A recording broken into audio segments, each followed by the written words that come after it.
Bah, question toute simple, heureux d'être là? Oui, toujours content d'être ici. Voilà, la météo est correcte, donc ça devrait le faire pour demain. Comment vont les jambes avant ce Paris-Roubaix 2025? Elles vont bien, j'espère que ça va bien pour tout le monde parce que c'est une course très exigeante et à partir de là, il faut beaucoup d'énergie et avoir fait le plein d'énergie justement pour entamer une course telle que Paris-Roubaix. Est-ce qu'il y a une tactique mise en place au sein de l'équipe pour une course comme Paris-Roubaix ou est-ce que finalement c'est pas de la survie?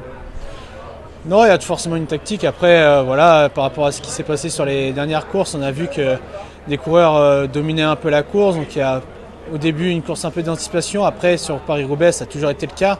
Et justement, on sait que c'est très difficile d'avoir un coup d'avance sur un tel parcours.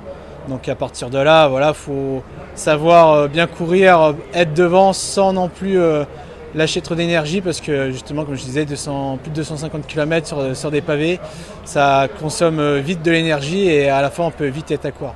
Dernière question, qui va gagner Paris-Roubaix?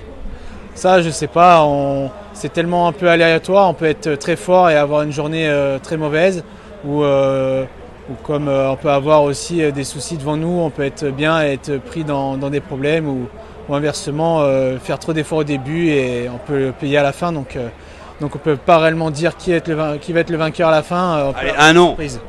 Non, je ne vais pas citer de nom, ce serait une ligne très longue. Après, voilà, on a eu des surprises par le passé, donc à partir de là, c'est ouvert à tous.